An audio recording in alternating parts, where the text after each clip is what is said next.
मैं शिक्षा भी की और कुछ करके भी दिखाया। ऐसे डॉक्टर जिनेंद्र शास्त्री, मैं आपको आमंत्रित करता हूं कि आप पधारें और अपने एक्शन वाली स्थिति में सबको एक्शन मोड में लाने का एक टारगेट दे रहा हूं मैं आपको, और समय मर्यादा का विशेष रूप से ध्यान रखें।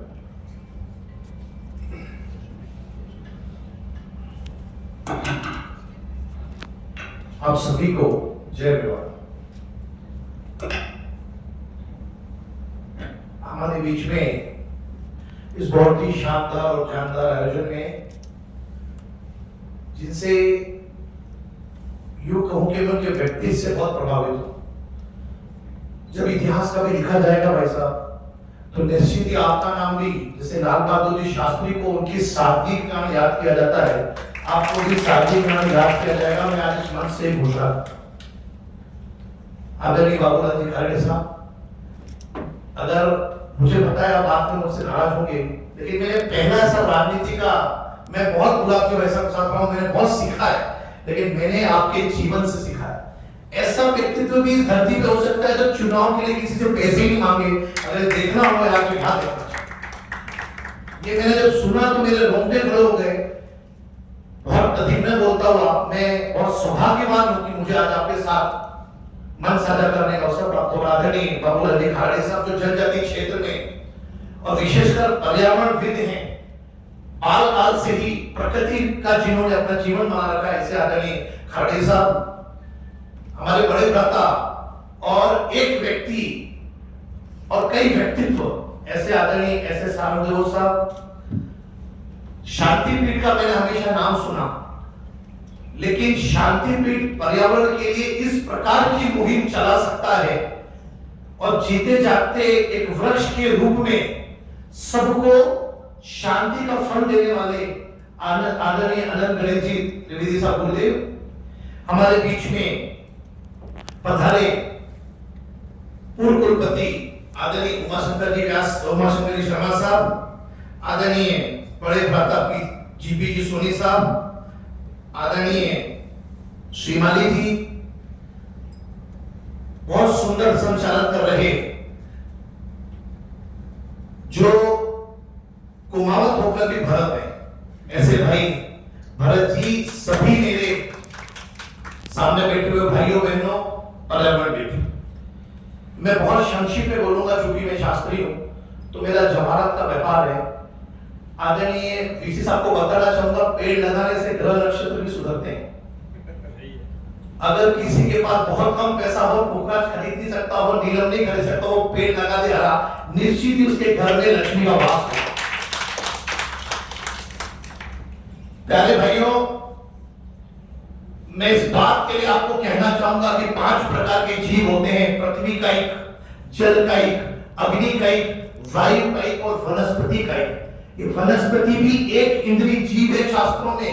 ये मैंने नहीं कहा, वैज्ञानिक डॉक्टर जगदीश चंद्र जी बसु ने कहा, जिन्होंने पानी की एक बूंद में, अनछनी बूंद, हम पानी छान कर क्यों पीते हैं? इसलिए पीते हैं कि उसकी एक अनछनी बूंद में 36,450 बैक्टीरिया होते हैं, इसलिए हम पानी छान कर पीते।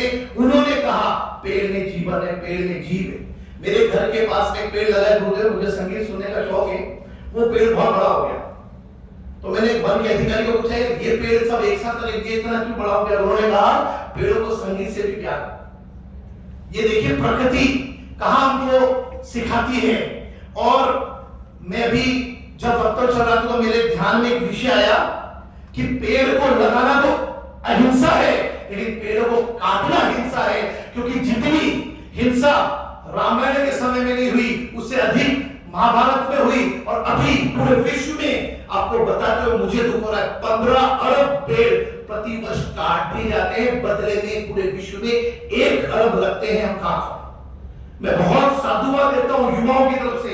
आदरणीय अनंत जी भाई साहब को आपने एक मिशन हाथ में लिया, और युवा भाइयों से कहना चाहता हूं कि ये पहली सभा होगी जिसमें युवाओं का जोश तो है, लेकिन युवाओं के अंदर जो होश नहीं है पेड़ों को लगाने का, वो मंच में बैठे हुए वरिष्ठ वक्ताओं से हमें लेना चाहिए।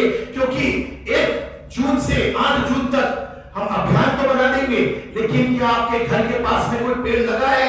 क्या आप किसी पार्क में पेड़ लगा रहे? क्या सिर्फ फोटो के लिए लगा रहे? मेवाड़ में देने के लगा रहे, इस पर हमको चिंतन और मनन करना पड़ेगा। मेरी बहुत दिली इच्छा है और उस बात को कहकर मैं मेरी बात को विराम दूंगा। आदरणीय मंत्री जी, सरकार आप है, सरकार आपकी है। मेरा आपसे आग्रह है, मुझे लगता है कि शायद जब मैं आपकी उम्र में आऊंगा या मेरे बाल बहुत सफेद होंगे, बुजुर्ग हो जाऊंगा, मेरी भावी पीढ़ी मुझे कोसेगी, मेरे बच्चे मुझे कोसेंगे, क्योंकि इस धरती पे, इस मेवाड़ पे, जिस मेवाड़ का नाम पहले शिवी भी था, मेवाड़ को पहले शिवी कहते थे, उदयपुर का नाम शिवी था। हम आज उदय सिंह जी को नमन करते हैं, महाराणा प्रताप जी को नमन करते हैं, लेकिन हमारे बच्चे हमें घृणा करेंगे क्योंकि हम उनके लिए वोट नहीं कर पा रहे जो वीर शिरोमणि महाराणा प्रताप जी, उदय सिंह जी, सज्जन सिंह जी, फतेह सिंह जी बाबू जी कर गए। वो उदयपुर को एक सौगात दे पाए, उसकी हम रक्षा भी नहीं कर पाए।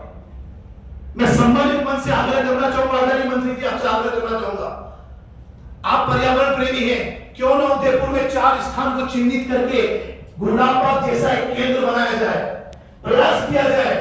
मैं निश्चित ही कहता हूं ये काम आप जैसे व्यक्ति कर सकते हैं। उदयपुर के एक कोने में गुलाबबाग के 3 कोने खाली है, क्यों ना हम चिंतन करके शहर के 4 कोनों को टारगेट करें और 4 कोनों में 4 गुलाबबाग जैसे हजारों लाखों पौधों को जब हम लगाएंगे तो निश्चित ही उदयपुर में टूरिस्ट बढ़ेगा। वो बात तो ठीक है, लेकिन उदयपुर की हवा, उदयपुर की वायु, उदयपुर का जीवन और ये मेवाड़ सुरक्षित रहेगा। और मुझे कहते हुए इस बात का गर्व है, एक फोटो वीर शिरोमणि महाराणा प्रताप जी की आती है, आपने प्रताप गौरव केंद्र देखा होगा, उसमें वे बैठे हुए हैं, लेकिन जो फोटो डिक्लेयर होती है उसमें एक पेड़ के नीचे बैठे हुए हैं। उनको भी पता था चित्रकारों को कि इस पेड़ की प्रकृति की क्या कीमत है। आप सब इस बात के लिए आदरणीय आनंद जी के साथ इस बात के लिए जुड़े, अगर पेड़ है तो हम हैं, पेड़ नहीं है तो जीवन नहीं है। आप सब ने मुझे सुना और मैं विशेषकर मंच का, शांति पीठ का इस बात के लिए आभार व्यक्त करता हूं। मेरे जैसे छोटे से व्यक्ति को आपने सम्मान दिया, प्यार दिया, आप जो भी हमें आदेश करेंगे मैं मेरी पूरी टीम और प्रकृति प्रेमियों के साथ आपको साथ पाऊंगा। यही कहना चाहूंगा, ऐसा कोई मिशन बनाया जाए जो उदयपुर में लाखों पेड़ लगे और उसको सुरक्षा करने के लिए ऐसे कैसे हजारों टीम उनके साथ लगे। ये संभव है तो मेवाड़ में संभव है, क्योंकि मेवाड़ ऐसा राज्य रहा है जिसने कभी गुलामी स्वीकार नहीं की। आज उस समय भी जब अंग्रेज मीटिंग बुलाते थे तो महाराणा नहीं जाते थे, वो कुर्सी खाली रहती थी, हम उस मेवाड़ के पास की वो खून हमारे रखो गया है। बहुत बहुत धन्यवाद। जय मारो, जय मेवाड़, जय सनातन, जय वृक्ष। बहुत बहुत धन्यवाद। और जैसा कि हमारे आदरणीय गणेश जी त्रिवेदी को एक शॉर्ट रेट की प्रतिपूर्ति की आवश्यकता थी, तो